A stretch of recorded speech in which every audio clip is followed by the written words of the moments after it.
When you use the word home, it has this sort of odd connotation that it should be a single unit. And for us, it's no longer that. The house acts as almost like a tiny icon in the middle of high-rise towers.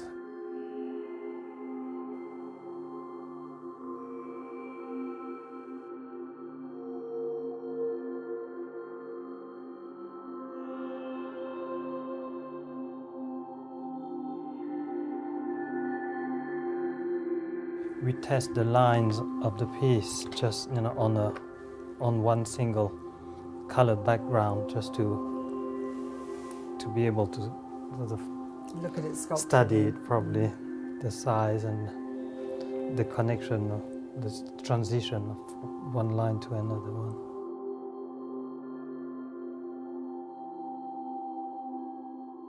Such a kind of simplistic looking object.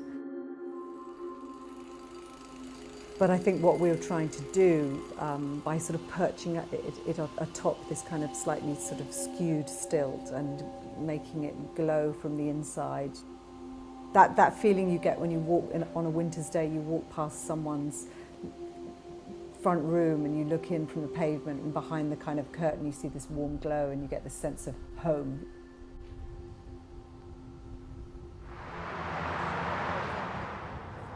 Just need to go around and check all the sides.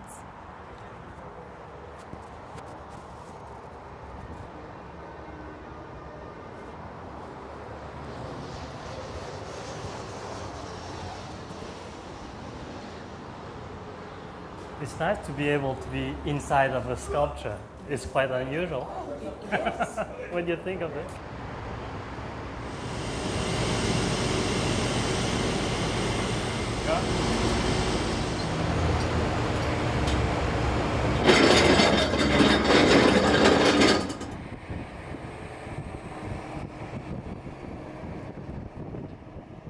I think home is something that it's a notion that you culture, you develop it, as you go through relationships. But also as an artist, I think your creative life creates a sense of embeddedness and an expanding field of belonging.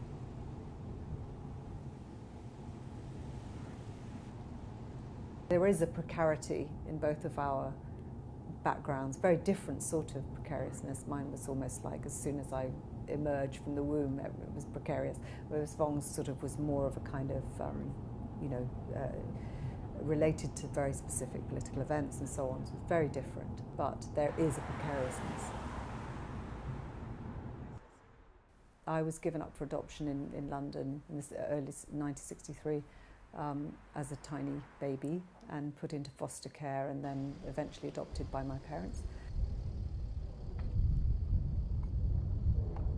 This was my mum's ironing and sewing room, and I used to sleep in there, and I had nightmares, so she used to leave the door open and do the ironing in the evening while I was trying to fall asleep, and I could hear her on the floorboards, as you can hear.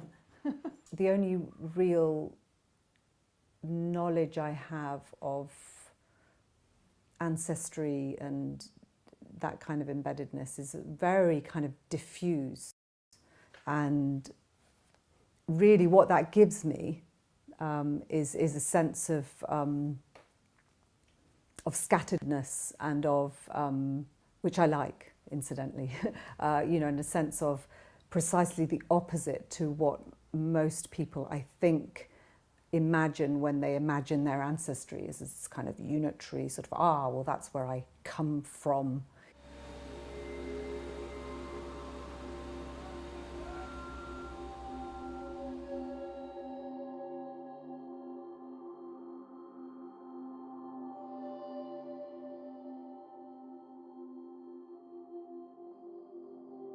Being the eldest child, I was the first guinea pig to be sent, and France was the obvious destination because of the colonial past. The plan was to stay, for 10 months of the year and spend 2 months of summer holiday back home in Laos, which I did the first 3 years. I went back for summer holiday, and because of the political event that took place, it became a communist regime. I couldn't go back in '75, so I was left behind, or in France. We were almost isolated, left behind, because our parents couldn't send any money, and it was very, very tricky period. And by playing Monopoly nighttime from 9 o'clock until 7 o'clock in the morning,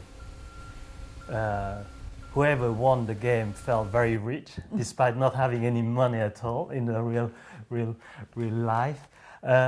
It kept us, busy, and then by 8, 9 o'clock we would have kind of breakfast and went to sleep, and then wake up at 5 o'clock and have a small meal, and then start the Monopoly game. Maybe I don't know how. The little house, Monopoly house that came to. So it's been following me for a long time then. When did I go back? 95?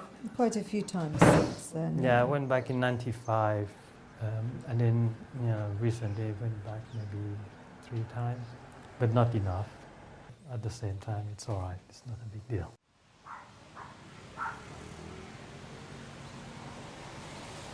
The house itself is still, in this old French quarter, very run down. That's part of the legacy of 75. It used to be a very busy quarter. And then after 75, I expect that 80% of the population of that quarter have left the country. I didn't feel that much attached to the place. It's almost like it became like an old film set.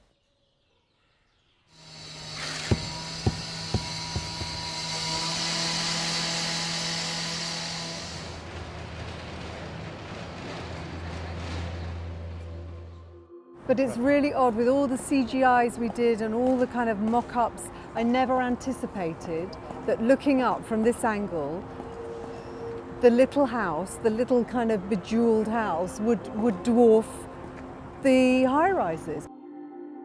There's a sort of little sense in which it might offer a kind of sanctuary moment, It's not a space of sanctuary because you can't go up into it and sit in it, No, but an imaginary sanctuary. As a piece, it brings all together the past, the present, and the future, which is quite nice.